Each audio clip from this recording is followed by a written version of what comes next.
Hello दोस्तों, कैसे हो आप सब। स्वागत है आपका एक और नई क्लास में। पार्टनरशिप का आज अपना क्लास नंबर 5 है और आज की इस क्लास में हम कुछ और भी क्वेश्चंस लेकर आए हैं जिसको हम करेंगे। और इम्पॉर्टेंट क्वेश्चंस हैं, वो सभी पार्टनरशिप के पूछे गए प्रीवियस ईयर के क्वेश्चंस हैं। ठीक है, तो आप पहले वीडियो को पॉज करना और फिर खुद बनाने की कोशिश करना, उसके बाद ही सॉल्यूशन देखना।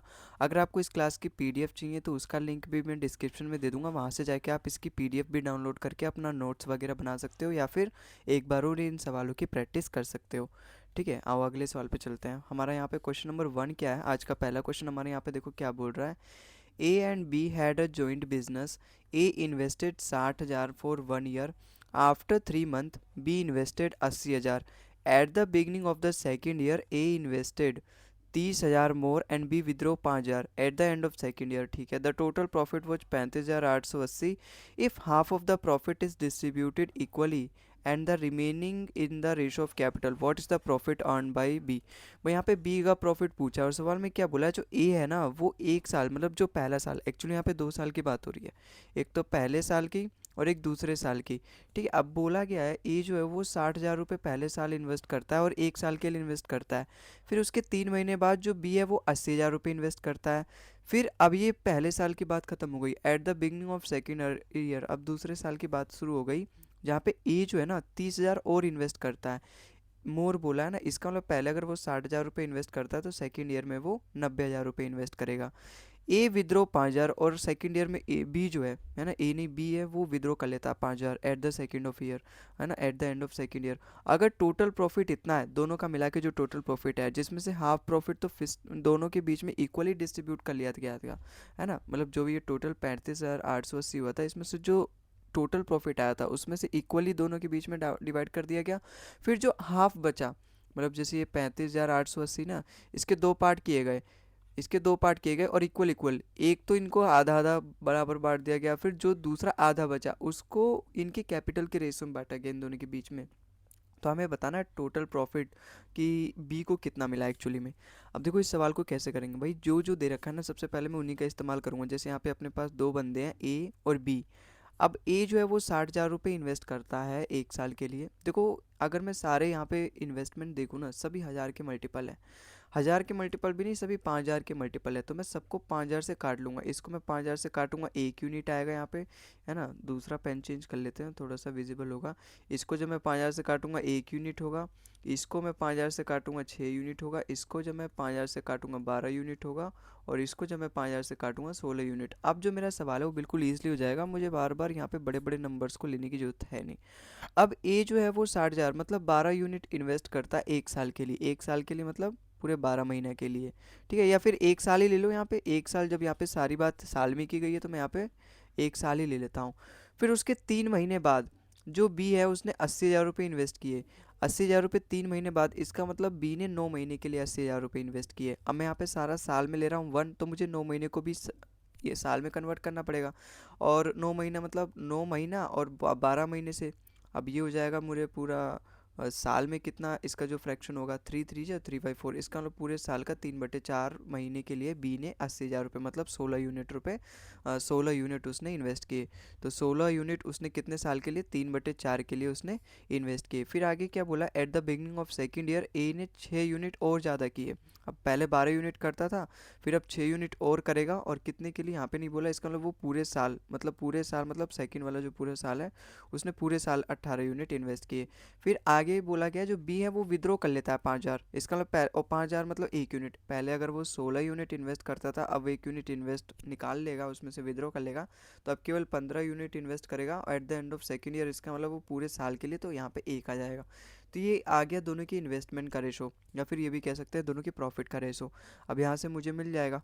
देखो मैं किससे काट सकता हूँ, मैं 3 से काट सकता हूँ सभी को। 3 से जाएगा ये 4 बार, 3 से ये भी कट जाएगा, 3 से ये भी कट जाएगा 6 बार, 3 से ये भी कट जाएगा 5 बार, है ना। अब नहीं कटेगा, 4 से ये भी चल जाएगा अपना 4 बार। तो यहाँ से इन दोनों के प्रॉफिट का रेशो क्या आ जाएगा, 6 4 10 और यहाँ पे 5 4 9, तो 10:9 आ गया मेरे पास ए और बी के प्रॉफिट का रेशो। आगे क्या बोला है, जो टोटल प्रॉफिट है वो 35,800 हुआ है, जिसमें से half of the profit is distributed. मतलब ये जो टोटल प्रॉफिट हुआ है ना, जो 19 है, उसका मुझे हाफ भी करना है। अब यहाँ पे 19 का हाफ करोगे कितना आएगा, अपना 9.5 आएगा। लेकिन इसका हाफ करने से मुझे डेसिमल मिल जा रही है तो मैं दोनों की 2 से मल्टीप्लाई कर दूंगा, मेरे पे कोई फ़र्क नहीं पड़ेगा। तो यहाँ पर ये क्या हो गया 20/18। अब अगर यहाँ पे देखो टोटल प्रॉफिट अब इतना आ गया 20 और 18, पहले 19 था मैंने 2 से मल्टीप्लाई कर दी तो अब इस रेशो में आ गया, दोनों का रेशो अगर मैं करूँ उसी रेशो में निकालना है तो दोनों का टोटल प्रॉफिट कितना हो गया, यहाँ पे 39 यूनिट हो गया है ना, नहीं 38 यूनिट हो गया। 30 दोनों का प्रॉफिट यहाँ पे 38 यूनिट हो गया। अब बोला गया उसमें से जो हाफ है वो तो इक्वली बटेगा, मतलब टोटल अगर यहाँ पे कितना है 38 है तो उसमें से हाफ तो 19/19 में बटेगा दोनों में, और जो बाकी का बचेगा वो 20/18 बचेगा उनके कैपिटल के रेशो में। और सवाल में यही बोला है अगर ए को, जो टोटल प्रॉफिट ए को उसे 35,880 मिला है तो मुझे बी को कितना मिलेगा, यहाँ पे यही सवाल में बोला है। अगर ए को कितना पाई, हाफ में से ए को मिला है ये, और ये क्या रेशो में से ये मिला है कैपिटल के रेशो में से, तो इसका मतलब कुल 39 यूनिट मिला है ए को, और इसी की वैल्यू देखिए कितनी 35,880। और सवाल में मेरे से पूछा है कि बी को कितना मिलेगा, बी को 19 यूनिट यहाँ से मिलेगा, 18 यूनिट यहाँ से मिलेगा, कितना हो जाएगा 37 यूनिट। तो मुझसे 37 यूनिट की वैल्यू यहाँ से पूछी है, बताओ क्या होगा। देखो अगर मैं ऑप्शंस भी देखूँ ना, 39 यूनिट की वैल्यू अगर 35,880 है तो 37 यूनिट की वैल्यू मुझसे पूछी है, डेफिनेटली 35,000 से तो कम ही आने वाला है, 35,000 से एक ही कम है। ऑप्शन नंबर सी इसका बिल्कुल करेक्ट हो जाएगा, ऑप्शन नंबर बी भी नहीं होगा, ए भी नहीं होगा और डी भी नहीं होगा। ठीक है, तो आई होप आपको ये सवाल समझ में आया होगा। अगले सवाल पे चलते हैं। अगला सवाल देखो यहाँ पे क्या बोल रहा है, क्वेश्चन नंबर 2 है अपना। A B and C started a business by investing 13,750, 16,250 and 18,750। अगर बी का शेयर प्रॉफिट में 5,200 है तो मुझे बताना है प्रॉफिट ऑफ ए एंड सी। भाई प्रॉफिट पूछा है, प्रॉफिट होता है क्या, इन्वेस्टमेंट गुना टाइम, टाइम तो दे ही नहीं रखा है यहाँ पे, इसका मतलब तीनों का टाइम सेम है, टाइम सेम है तो जो इन्वेस्टमेंट का रेशो होगा वही उनके प्रॉफिट का रेशो हो जाएगा। तो इन्हीं का रेशो लेना है, ये ए का इन्वेस्टमेंट है, ये बी का इन्वेस्टमेंट है, ये सी का इन्वेस्टमेंट है, यहीं से हम रेशो ले लेते हैं। देखो 25 से कटेगा सारे, है ना, या फिर 50 से भी कटेगा, 25 से भी, ये 125 से भी कट रहा है, 125 से जाएगा, 125 से कम 125, 125 से कम 111 बार में जा रहा है, 125 से ये जाएगा अपना 13 बार में, और 125 से जाएगा ये बार में 15 बार में। तो यहाँ से 11/13/15 आ गया अपने A/B/C। सवाल में बोला अगर बी का प्रॉफिट इतना है, बी का यूनिट कितना है 13 यूनिट, 13 यूनिट की वैल्यू देखिए 5200, कितना गुना है 400 गुना है। मुझसे क्या पूछा है, डिफरेंस पूछा है प्रॉफिट ऑफ ए और सी। ए का प्रॉफिट 11 है, सी का प्रॉफिट 15, इन दोनों का डिफरेंस मतलब 4, तो 4 यूनिट की भी 400 गुना कर दोगे 1600। ऑप्शन नंबर सी इसका बिल्कुल करेक्ट हो जाएगा। ठीक है, तो आई होप आपको ये सवाल समझ में आया होगा, इजी क्वेश्चन था। अगले सवाल पे चलते हैं। अगले सवाल देखो यहाँ पे क्या बोला है, क्वेश्चन नंबर 3 है अपना। A started a business by investing 65,000, after a few months B joined him by investing 50,000। Okay, 3 months after B joined, C joined with an investment of 55,000. At the end of year, A got 50% of the profit. For how many months did A alone finance the business. भाई यहाँ पे क्या बोला, ए जो है अगर वो 65,000 रुपये इन्वेस्ट करता है, ठीक है, उसके कुछ महीने बाद, ये नहीं बोला बी कितने महीने बाद, उसके कुछ महीने बाद बी जो ज्वाइन करता है वो 50,000 रुपये के साथ इन्वेस्ट करता है और ज्वाइन करता है उनको। 3 महीने बाद, उसके 3 महीने बाद सी भी ज्वाइन कर लेता है उनको 55,000 के इन्वेस्टमेंट के साथ। अगर ए को टोटल प्रॉफिट का 50% मिलेगा तो ये बताना है कि उसने टोटल बिजनेस में जो अकेले उसने फाइनेंस किया, अकेले उसने इन्वेस्ट किया, वो कितने महीने का पीरियड था। भाई जो दे रखा है सबसे पहले उन्हीं को यूज़ करो। जैसे यहाँ पे ए बी और सी है, ए कितने इन्वेस्ट कर रहा है 65,000 से वो स्टार्टिंग कर रहा है। देखो अगर आप देखोगे सभी की इन्वेस्टमेंट यहाँ पे 1,000 का मल्टीपल है, 1,000 का मल्टीपल भी नहीं तो पाँच पाँच का तो मल्टीपल है ही 5,000 का। तो 5,000 से मैं सबको काट लूँगा, 5,000 से जाएगा ये 13 बार में, 5,000 से जाएगा ये 10 बार में, और 5,000 से जाएगा 11 बार में। इसका मतलब ए अगर 13 यूनिट से स्टार्ट करता है, उसके कुछ महीने बाद बी जो है वो 10 यूनिट से उन्हें ज्वाइन कर लेता है, 10 यूनिट इन्वेस्ट करके। अब मुझे नहीं पता वो कितने महीने बाद ज्वाइन करता है। अगर ये जो टोटल है ये 12 महीने के लिए इन्वेस्ट करता है, ए के बारे में तो कुछ बोल नहीं रखा आगे कि ए इतने महीने बाद छोड़ देता है, इतने महीने बाद ऐड कर देता है, इसका मतलब ए जो है वो पूरे 12 महीने के लिए इन्वेस्ट करता है, लेकिन बी जो है कितने महीने बाद आता है मुझे नहीं पता। तो मैं मान के चलता हूँ बी जो है वो 10 यूनिट से इन्वेस्ट करता है, तो वो टी महीने के लिए इन्वेस्ट करता है ना, आई बात समझ में। अगर यहाँ पे ये ए 12 महीने के लिए इन्वेस्ट करता है, उसके 2-3 महीने बाद अगर बी ज्वाइन करता है, फिर वो जो भी 12 में से टी माइनस करूँगा उतने महीने के लिए इन्वेस्ट करेगा, जो भी वो 2-3 महीना मैं 12 में से माइनस करूँगा उसके लिए इन्वेस्ट करेगा। तो मैंने टी मान लिया, मुझे तो नहीं पता वो बी ने कितने महीने बाद ज्वाइन किया, तो मैं मान लूँगा बी ने टी मंथ के लिए ज्वाइन किया था, टी मंथ के लिए उसने इन्वेस्ट किया। 3 महीने बाद जो है वो सी भी ज्वाइन कर लेता है। अगर टोटल बी जो है वो तीन यहाँ पे टी मंथ के लिए ज्वाइन करता है, टी मंथ के लिए इन्वेस्ट करता है, उसके 3 महीने बाद, इसका मतलब उसके 3 महीने कम इन्वेस्ट करेगा सी। भैया अगर बी टोटल टी महीने के लिए इन्वेस्ट करता है, उसके 3 महीने बाद सी आता है, इसका मतलब जो सी है वो T-3 मंथ के लिए इन्वेस्ट करेगा।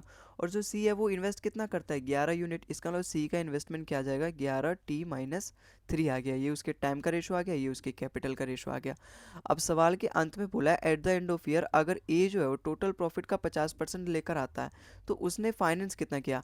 इसका मतलब जो ये ए है, ये उसके प्रॉफिट का रेशो होगा, ये 50% है। इसका मतलब उसका जो टोटल प्रॉफिट हुआ ना, उसको ए को उसका 50% मिला है। इसका मतलब बाकी का 50% इन दोनों को मिलना चाहिए, इन दोनों को मिलना चाहिए। इसका मतलब ये जो ए का प्रॉफिट है ना, इन दोनों का अगर मैं सम करूँ तो बराबर होगा। और यही इंपॉर्टेंट लाइन है, यही एक इंपॉर्टेंट मोड है इस सवाल का, जहाँ से हमारा पूरा सवाल बन जाएगा। भाई 13 × 12 156 होता है। यहाँ से अगर मुझे मिल जाएगा 11T और 10T, 21T और 21T, और यहाँ से ये माइनस का 33। अगर ये 33 उठ के उधर जाएगा तो 21T की वैल्यू क्या आ जाएगी मेरे पास, 189, और यहाँ से टी की वैल्यू कितनी आ जाएगी, 9।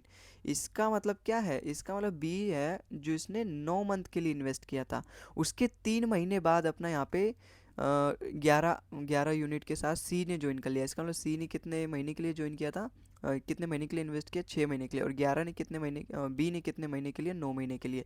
लेकिन मुझे ये सवाल में पूछा ही नहीं है, मुझे पूछा है ए ने कितने महीने अकेले फाइनेंस किया था, इसका मतलब ए ने कितने महीने अकेले काम किया था।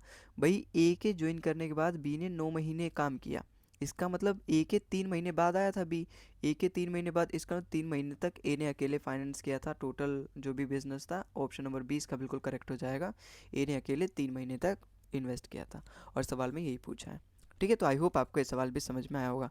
अगले सवाल पे चलते हैं। अगला सवाल देखो यहाँ पे क्या बोला है, क्वेश्चन नंबर 4 है अपना, A and B start an enterprise together. ठीक है, A invest 4000 and 2000 more after 8 month, B invest 5000 and withdraw 2000 after 9 month. Being the active partner, A takes 100 रुपये पर month as a salary from the profit. If the total profit of the year is 6700, then what is the share of B. यहाँ पे क्या बोला है, दो लोगों का रेशो दे रखा है ए और बी, और बोला गया है अगर ए 4000 रुपये इन्वेस्ट करता है 8 महीने के लिए। देखो सारे 1000 के मल्टीपल है, तो मैं सबको 1000 से काट लेता हूँ। ये 1000 से गया, ये भी 1000 से गया, ये भी 1000 से गया, ये भी 1000 से गया। इसका मतलब ए जो है वो 4 यूनिट इन्वेस्ट करता है, फिर उसके 8 महीने बाद 2 यूनिट और इन्वेस्ट करेगा। इसका मतलब 8 महीने के लिए तो वो 4 यूनिट इन्वेस्ट करता है, बिल्कुल। और उसके बाद वो 2 यूनिट और इन्वेस्ट करता है। पहले अगर वो 4 यूनिट इन्वेस्ट करता था तो उसके उसके बाद वो 2 यूनिट और, मतलब 6 यूनिट इन्वेस्ट करेगा। 8 महीने के लिए उसने पहले इन्वेस्ट किया था, अब बाकी का 4 महीने के लिए वो 6 यूनिट इन्वेस्ट करेगा। तो ये आ गया ए का इन्वेस्टमेंट, या फिर ये भी कह सकते हैं ए के प्रॉफिट का रेशो। अब जो बी है वो 5000 इन्वेस्ट करता है, और यहाँ पे बोला गया 9 महीने बाद वो 2000 रुपये विद्रो कर लेता है। इसका मतलब जो 5 यूनिट इन्वेस्ट करता है वो 9 महीने के लिए इन्वेस्ट करता है, फिर उसके बाद 2 यूनिट वो विद्रो कर लेता है, तो बाकी का 3 यूनिट करेगा फिर वो। और 3 यूनिट कितने के लिए करेगा, 3 महीने के लिए करेगा, क्योंकि 9 महीने के लिए उसने इतना किया, फिर बाकी के 3 महीने के लिए उसने इतना करेगा। अब सवाल में बोला अगर टोटल प्रॉफिट यहाँ पे 6700 है, जिसमें से ए को एज अ सैलरी भी मिलता है, क्योंकि वो एक्टिव पार्टनर है, स्लीपिंग पार्टनर नहीं है, वो इन्वेस्ट भी करता है साथ में काम भी करता है। इसका मतलब पूरे साल उसको कितना मिलेगा, 1200। अगर टोटल प्रॉफिट होता है 6700, तो उसमें से 1200 तो ए को ऐसे ही मिल जाएंगे 5500। इसका मतलब जो टोटल प्रॉफिट होगा, जो ये तो 1200 एज ए उसको बोनस मिला है, उसके काम करने के मिला है, लेकिन उसको कैपिटल का रेशो मिलेगा, कैपिटल का रेशो इसको घटा के मिलेगा। जो टोटल प्रॉफिट हुआ है 6700, उसमें से 1200 घटाने के बाद जो 5500 आएगा, उसमें से अब ए और बी को उनके कैपिटल के रेशो में दिया जाएगा। अब सवाल में पूछा मुझे बी का रेशो। देखो यहाँ से मैं निकाल लूँगा ए और बी के प्रॉफिट का रेशो, 8 चौक 32 और 6 चौक 24, तो 32 और 24 कितना होगा, 56 यूनिट। और यहाँ पे 9 5 जो 45 और 3 3 जो 9, 45 और 9 54 यूनिट। मुझे बी का पूछा है।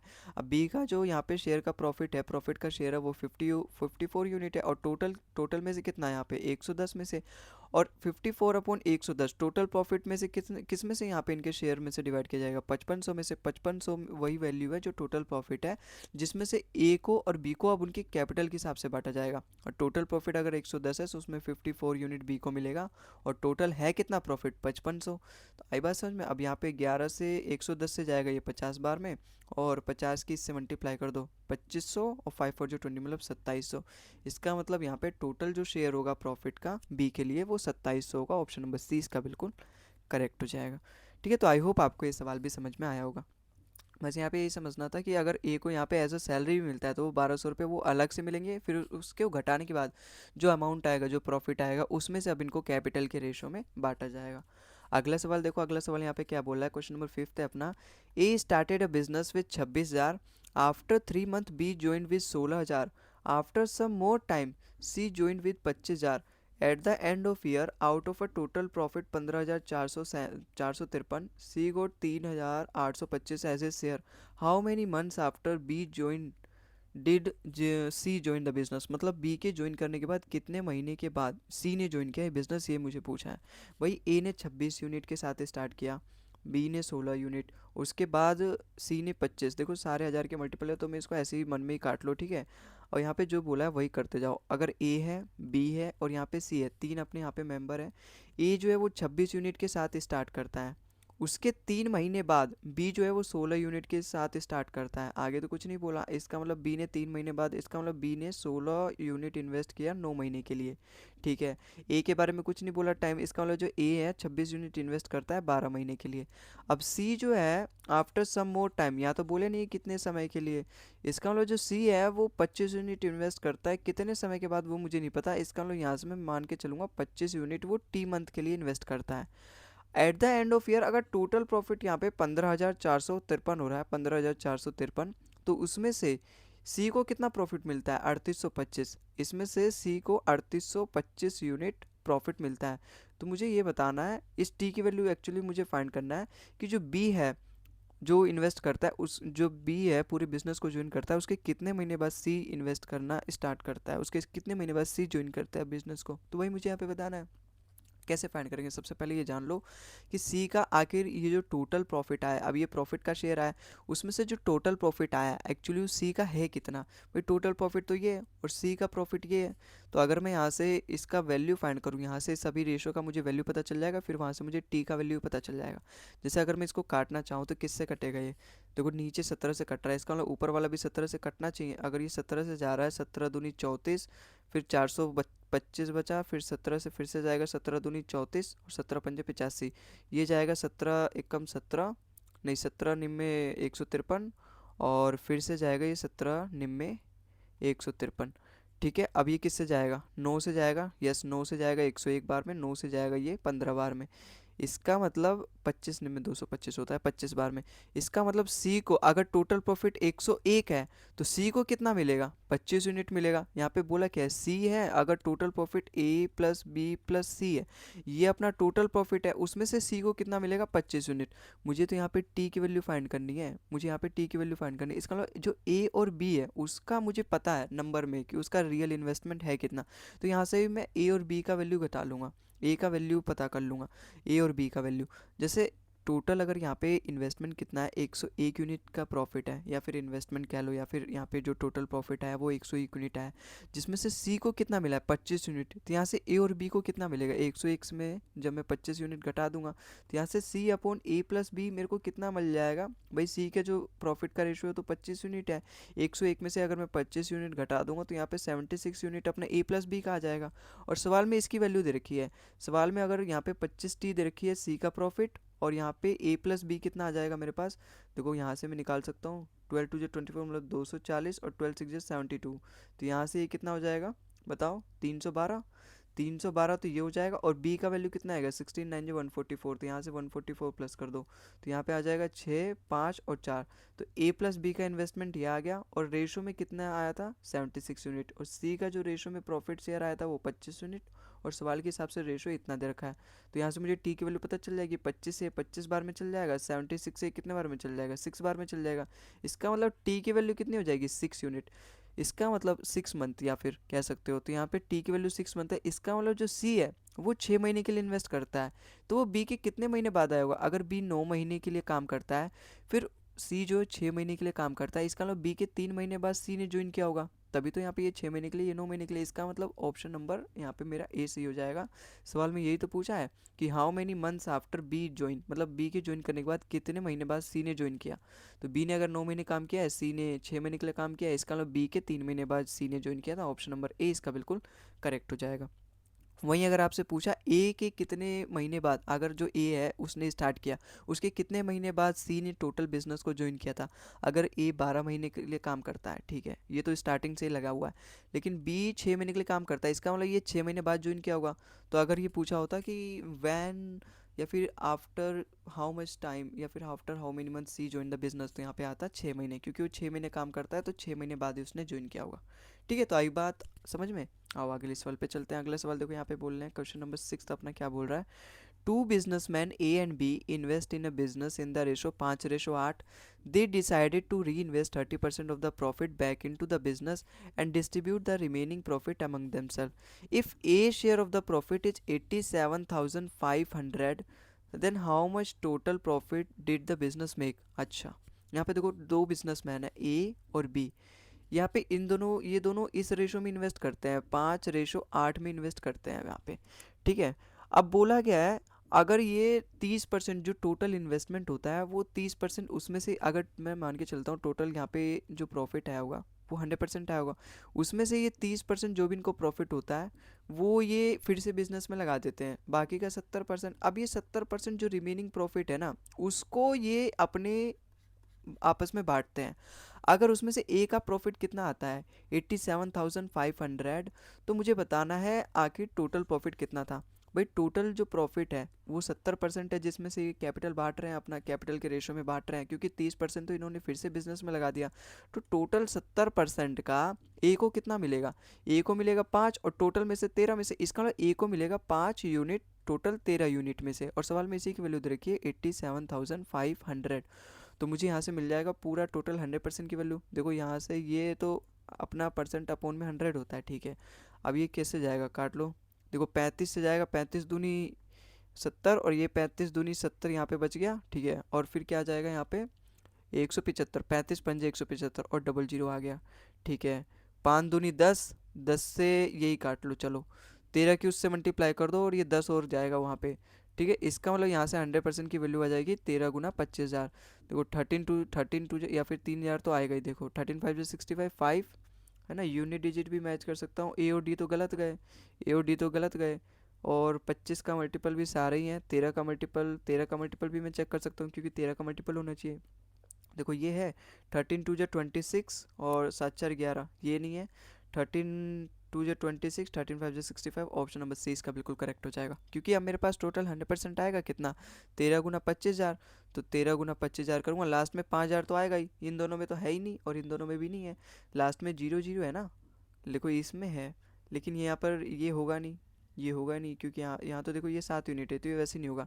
लेकिन यहाँ पे केवल 3 0 आने चाहिए, यहाँ 4 0 है, तो ये वाला भी ऑप्शन एलिमिनेट हो गया। अब इन दोनों में ऑप्शन में देखो तो ये वाला 13 से कट ही नहीं रहा, क्योंकि जो आंसर आएगा वो 13 से मल्टीप्लाई होकर आ रहा है, तो 13 से कटना चाहिए। तो ऑप्शन नंबर सी बच गया, और ऑप्शन नंबर सी अपना 13 से जा रहा है, तो ऑप्शन नंबर सी इसका बिल्कुल करेक्ट हो जाएगा। ठीक है, तो आई होप आपको सवाल समझ में आया होगा। अगले सवाल पे चलते हैं। अगले सवाल देखो यहाँ पे क्या बोला, क्वेश्चन नंबर 7 है अपना। A, B and C invest in a business in the ratio 4:5:7. C is a sleeping partner, so his share of profit is half of what it would have been if he were working partner, है ना। अब बोला गया आगे, सबसे पहले इतना समझो, ए बी सी इस रेशो में इन्वेस्ट करते हैं एक बिजनेस में। सी जो है स्लीपिंग पार्टनर है, और के बारे में नहीं बोला गया, इसका मतलब ए और बी वर्किंग पार्टनर है। अगर सी स्लीपिंग पार्टनर है ना, तो उसको टोटल प्रॉफिट का हाफ मिलेगा। इसका मतलब अगर 7 यूनिट इन्वेस्ट करता है तो उसको उसका हाफ मिलेगा। अगर वो वर्किंग पार्टनर होता तो उसको फुल मिलता, लेकिन अगर अभी वो स्लीपिंग पार्टनर है तो उसको जो टोटल प्रॉफिट मिलता है उसका भी हाफ मिलेगा, क्योंकि बाकी के जो दोनों हैं ए और बी, उनके बारे में नहीं बोला कि वो स्लीपिंग पार्टनर है। इसका मतलब वो वर्किंग पार्टनर होंगे, ऐसा 100% भी श्योर नहीं है, लेकिन होंगे, हम मान के चलते हैं। तो यहाँ पे जो बोला सबसे पहले तो बस उन्हीं पे ध्यान दो, जो सी है स्लीपिंग पार्टनर है तो उसे हाफ मिलेगा जो टोटल प्रॉफिट होगा, उसका जो कैपिटल का रेशो आएगा। If they make a profit of 36,000 रुपये, ठीक है, out of which 25% is reinvested in the business, then how much profit does B get. भाई यहाँ पे ए रेशो, बी रेशो और सी, यहाँ पे क्या बोला गया, इसको मिलता है 4:5, और सी का प्रॉफिट कितना होगा, सी का जो प्रॉफिट होगा, भाई यहाँ पे टाइम के बारे में तो कुछ बोला नहीं गया तीनों के, तो इसका मतलब जो उसके इन्वेस्टमेंट का रेशो होगा वही उनके प्रॉफिट का रेशो होगा। अब यहाँ पे जो सी का प्रॉफिट आएगा ना, जो टोटल उसको 7 यूनिट मिल रहा है उसको उसका हाफ मिलेगा, तो ये आ गया तीनों के प्रॉफिट का रेशो। अगर मैं यहाँ पे ये फ्रैक्शन को गायब करूँ तो मैं दोनों तीनों रेशो को 2 से मल्टीप्लाई कर दूँ, तो यहाँ पे 4 दूनी 8, 5 दूनी 10 और यहाँ पे ये 7, तो ए रेशो बी रेशो सी क्या आ जाएगा 8:10:7।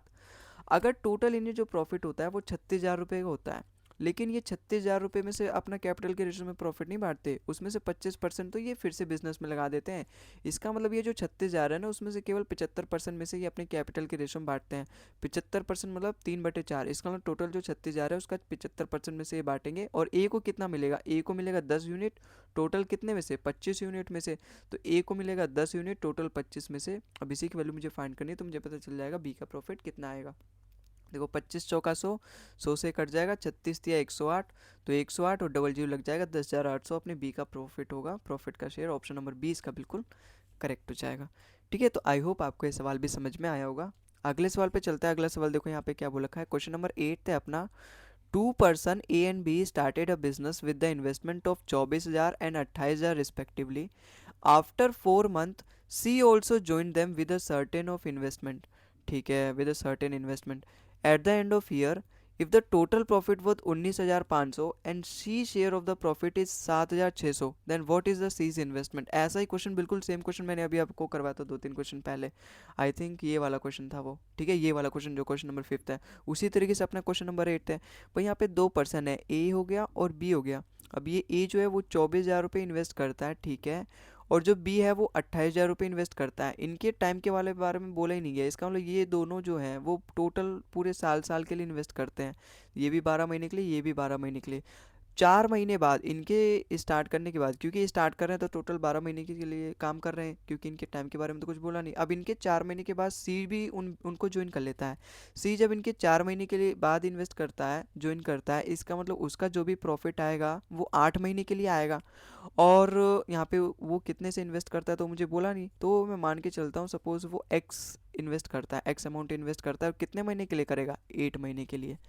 अगर टोटल जो प्रॉफिट है वो 19,500 है, जिसमें से जो सी का शेयर है वो 7,600 रुपये है, तो मुझे सी का इन्वेस्टमेंट बताना है। देखो यहाँ पे टोटल प्रॉफिट आया है, इसका मतलब ए प्लस बी प्लस सी का जो टोटल प्रॉफिट आएगा उसकी वैल्यू दे रखी है। तो यहाँ से मैं पता कर लूँगा अगर सी का प्रॉफिट उसमें से कितना परसेंट है, या फिर कितना जो टोटल प्रॉफिट है उसमें से कितना फ्रैक्शन अगर सी का है, तो वहाँ से मुझे पता चल जाएगा एक्स की वैल्यू, क्योंकि मैंने आपको 5वां क्वेश्चन भी ऐसे ही करवाया था। वैसे ही होगा ये। जैसे टोटल प्रॉफिट यहाँ पे, जैसे ये क्या है, ए प्लस बी प्लस सी है, ये टोटल प्रॉफिट है, उसमें से सी की वैल्यू दे रखी है जो कि कितना है, ये टोटल अपना 19,500 है, उसमें से सी को कितना मिला, 7,600। तो यहाँ से अगर मैं पता कर लूँ सी का कि टोटल प्रॉफिट में से कितना फ्रैक्शन है, कितना पार्ट है, देखो किससे जाएगा ये 19,500 है। हम्म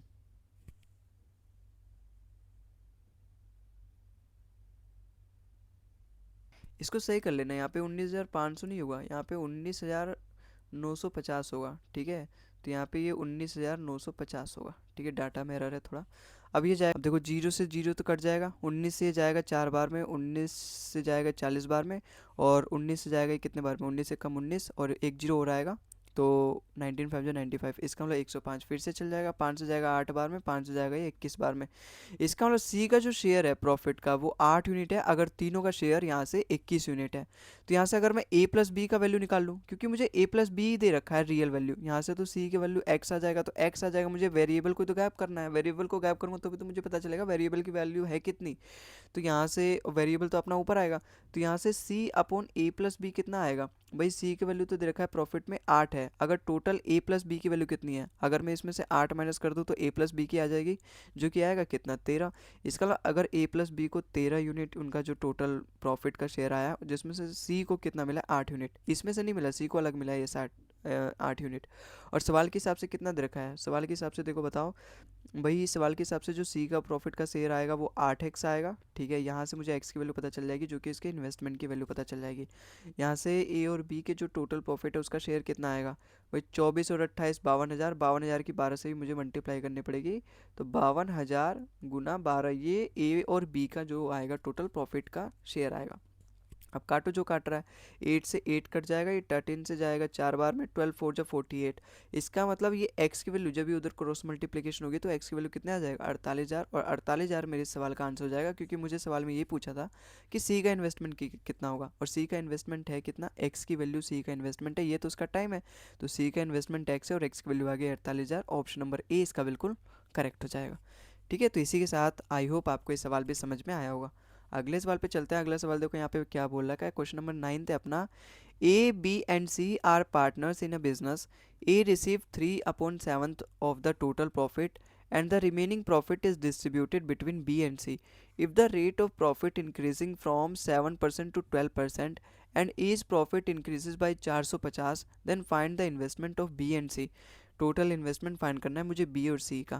भाई यहाँ पे देखो ए, बी और सी अपने तीन बंदे हैं, जिसमें से ए को मिलता है जो टोटल प्रॉफिट है या फिर टोटल प्रॉफिट है उसका 3/7 मिलता है। इसका मतलब ए को 3 मिलता है और इन दोनों को मिला के कितना मिलता है, 4 मिलता है। भाई यहाँ पे देखो क्या बोला है, ए अगर 3 मिलता है, जो टोटल अगर 7 यूनिट प्रॉफिट होता है उसमें से ए को 3 यूनिट मिलता है, तो बाकी का बचा जो रिमेनिंग प्रॉफिट है वो डिस्ट्रीब्यूट कर दिया जाता है बी और सी में। इसका मतलब ए को टोटल जो प्रॉफिट है उसका 3 यूनिट मिलता है और जो बाकी का जो 4 यूनिट बच जाता है उसको बी और सी में यहाँ पे डिस्ट्रीब्यूट कर दिया जाता है। अगर प्रॉफिट का रेट जो है वो 7% से 12% इंक्रीज हो जाता है, 7% से 12% तक वो इंक्रीज हो जाता है, मतलब पहले अगर प्रॉफिट 7% तक होता था ना, तो अब वो 12% होने लगेगा, मतलब 5% और बढ़ जाएगा, बढ़ के कितना गया 5%। और सवाल में बोला ए का जो प्रॉफिट है, जब ये जो टोटल प्रॉफिट है वो 7% से 12% हो गया, तो ए का प्रॉफिट है वो 450 रुपये से बढ़ जाता है। यहाँ पे बढ़ा कितना, 5% से, 5% की वैल्यू उधर की 450, कितना गुना है, 90 गुना। तो यहाँ से मुझे 100% की वैल्यू पता चल जाएगी, कितना 90,000 आ जाएगा। इसका मतलब जो 3 है, ये ए का प्रॉफिट है 3 यूनिट, इसी सवाल में इसी की वैल्यू दे रखी है 9,000। भाई यहाँ पे ए की वैल्यू दे रखी है ना 450 बढ़ जाएगा, इसका मतलब 5% की वैल्यू दे रखी है 450, इसका मतलब जो 100% आएगा ना वो ए का प्रॉफिट का शेयर आएगा, और ए के प्रॉफिट का शेयर आया कितना 9,000 है। और 3 का कितना गुना है ये बताओ, 3,000 गुना है। मुझसे क्या पूछा है, मुझसे पूछा है find the total investment of B और सी। टोटल इन्वेस्टमेंट बी और सी का कितना था, 4 यूनिट, तो 4 यूनिट का भी मैं 3,000 कर दूंगा, क्या हो जाएगा 12,000।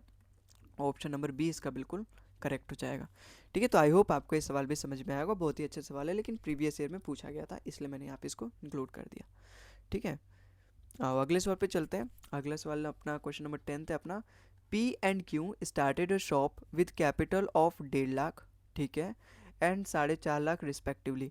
After 1 year out of a total profit of 1,60,000 P received his share of profit plus some money as a salary. मतलब पी को कुछ शेयर ऑफ प्रॉफिट भी मिलता है, साथ में उसको कुछ सैलरीज भी मिलती है, मतलब प्रॉफिट तो मिलता ही मिलता है लेकिन साथ में उसको कुछ और भी मिलता है जो कि एज अ सैलरी हम कह सकते हैं, और सैलरी दे रखा है सवाल में।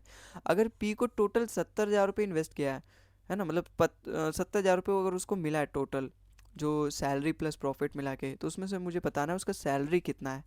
भाई देखो, जो उसका प्रॉफिट मिलेगा वो तो उसके कैपिटल के रेशो में मिलेगा, तो जो प्रॉफिट मिलेगा वो तो मुझे बता सकता हूँ क्योंकि उन दोनों का इन्वेस्टमेंट का रेशो दे रखा है। भाई पी और रेशो क्यू, उनके इन्वेस्टमेंट का रेशो कितना दे रखा है। देखो अगर मैं यहाँ से रेशो निकालूँ, 15 1 15 3 45, इसका भाई 4 जीरो तो 4 जीरो दोनों से कट जाएंगे, और 15 15 3 45, इसका मतलब पी अगर 1 यूनिट इन्वेस्ट करता है तो क्यू वहीं पे 3 यूनिट इन्वेस्ट करेगा, तो टोटल प्रॉफिट 4 है।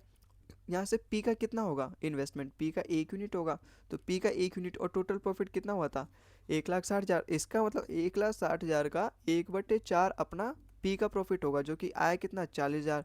पी को जो कैपिटल के रेशो में जो प्रॉफिट का शेयर आया वो पी को 40,000 मिलने चाहिए, लेकिन उसको टोटल 70,000 रुपये मिला है, इसका मतलब उसको बाकी का जो एक्स्ट्रा उसको सैलरी है वो कितना मिला होगा 30,000। ऑप्शन नंबर 20 का बिल्कुल करेक्ट हो जाएगा। सवाल में मेरे से यही पूछा गया उसकी सैलरी कितनी थी। अगर पी को एज अ प्रॉफिट 40,000 मिलते हैं तो बाकी का उसको 30,000, क्योंकि उसको टोटल 70,000 रुपये मिलते हैं तो बाकी का 30,000 उसको सैलरी मिली होगी, तभी उसको 70,000 रुपये टोटल मिल रहा है। तो ऑप्शन नंबर 20 का बिल्कुल करेक्ट हो जाएगा। ठीक है, तो आई होप आपको ये सवाल भी समझ में आया होगा, और इसी के साथ आज का ये हमारा लास्ट क्वेश्चन था। अगर आपको वीडियो पसंद आया तो वीडियो को लाइक करें, चैनल को सब्सक्राइब करें, हम इसी तरीके से हेल्पफुल कंटेंट आपके लिए यहाँ पे अपलोड करते रहेंगे। अगर आपको इस क्लास की पीडीएफ चाहिए तो उसका लिंक भी मैंने डिस्क्रिप्शन में दे दिया है, वहाँ से जाके डाउनलोड करके इस क्लास की नोट्स बना सकते हो, या फिर एक बार और इन सभी क्वेश्चन की प्रैक्टिस कर सकते हो। अच्छे अच्छे क्वेश्चन थे। ठीक है, तो मिलते हैं अगले वीडियो में कुछ और नए क्वेश्चन के साथ, और तब तक के लिए tata bye bye and thank you for watching the video.